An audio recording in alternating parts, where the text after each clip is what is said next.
Welcome to the Talent Engagement Tutorial Part 4 from NEWaukee, Asset Mapping Your Community. When NEWaukee creates new programs and new projects, we have a process called asset mapping. The first is asset mapping people, organizations and businesses, restaurants, creatives, residents, social organizers, that person that is always organizing the community, that buys multiple tickets to an event, that is kind of the leader and someone we want to target, and entrepreneurs.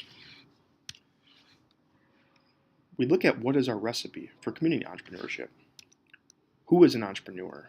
And often we talk about the big tech entrepreneur or the famous person we know, but we look at community entrepreneurship. Who are the instigators? Who are the creatives? The people creating programs, events, the placemakers, civic leaders, people starting small meetup groups or large meetup groups, small shop owners, and then the crowd, which is the community. How do we use all of these when asset mapping people to help them create new programs? And we ask them, what's one valuable thing that we can build that no one else is doing? We often try not to look at what other people are doing and try to replicate it. The second thing we asset map is place, historical importance, traditions in the community, initiatives that have been started, real estate development, underutilized spaces, cultural programming and events, natural resources like a river, a lake, unique stories in our community, seasonality, fall, winter, summer, and regional collaborative opportunities. We put these all in a document so we can continue to see what our community has, identify so we don't replicate things. After we do an asset mapping session with a group of people, we take them through an experience design process. When we create any new program, our new project, the first thing we start with is objectives. What do we want to get out of this program? Why are we creating in the first place? Often, we have been doing programming, the same programming, for years, and we never change it. And is it hitting our objectives still? Are we doing it just because we've always done it? So we take a look at that and make sure that we write out many different things around goals that we can. The second thing we do is around a descriptive interpretation of the event for our guests so they know exactly what they're getting themselves into. The third step is, what's the significance of this project, our program? What are we trying to get out of it that isn't a goal for our organization but a goal for the community? Fourth thing is the outcome. After we've created this project, what are some of the outcomes we'd like to have happen? Is it more members, more subscribers? Is it a revitalization project in a community? Is it an entrepreneurship project where we're starting new projects and new companies? Step 5 is really the details of the event and some specifics. How often is this event going to occur? Is it once a month? Once a quarter, once a year? How difficult will this event be to produce? We rate that usually on 1 to 5, 5 being the most difficult. The third thing we look at is anyone else doing this? We often don't like to look at other cities and say, how can we do this here? We look for other cities for inspiration and other people as inspiration, but we want to do something that no one else is doing. The fourth thing is attendance goals. Do we need 50 people at the event? Do we need 10? Do we need 100? What is our goal so we can measure success? And the last thing is this a ticketed event, a free event, or some kind of donation request event? Step 6 is partners. Who can we bring to the table? If we're doing a program around arts and culture, who else needs to be at the table to make the event as impactful as possible? Step 7 is 10 guest experiences.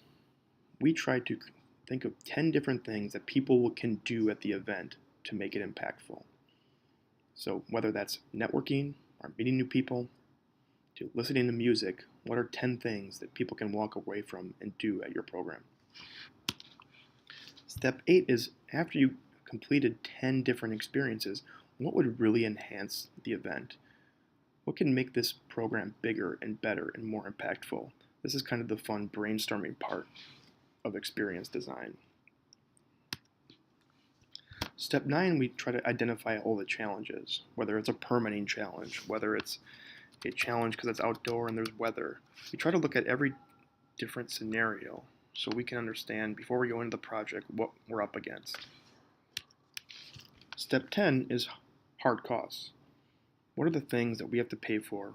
Again, whether it's a permit, infrastructure, artists, musicians, lighting, AV, all the different hard costs that would come up in an event. We want to have a budget before we even start it.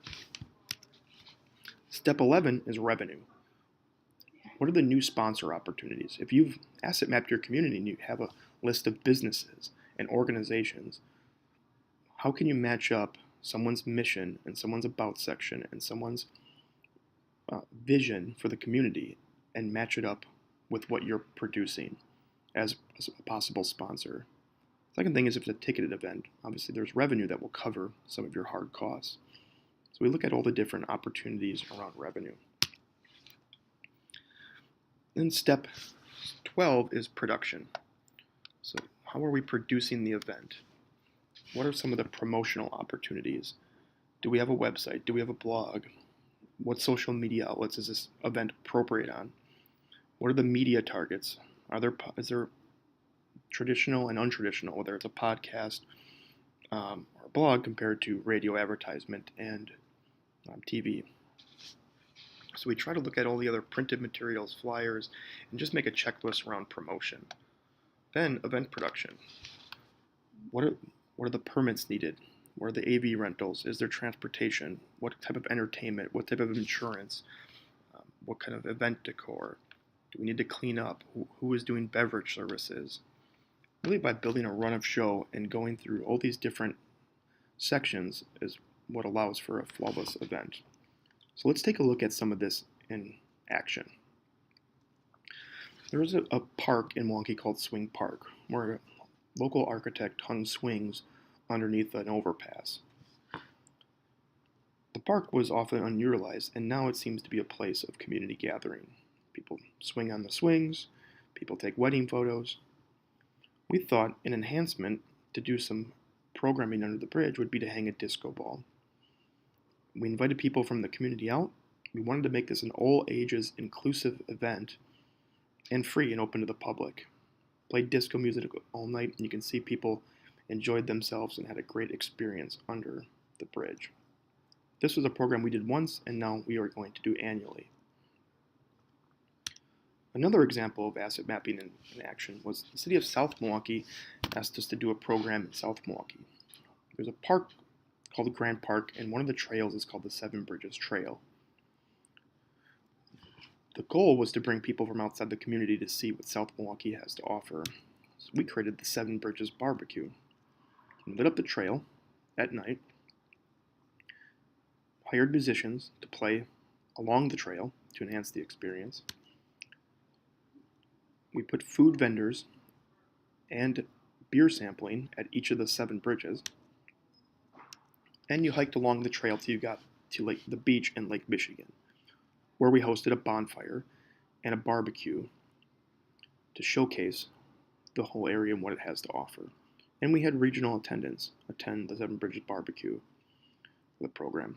These are examples of asset mapping your community, implementing these assets, and creating dynamic experiences. If you have any questions, you can contact us at contact@NEWaukee. Go to www.newwaukee.com or call us at 414-273-1386.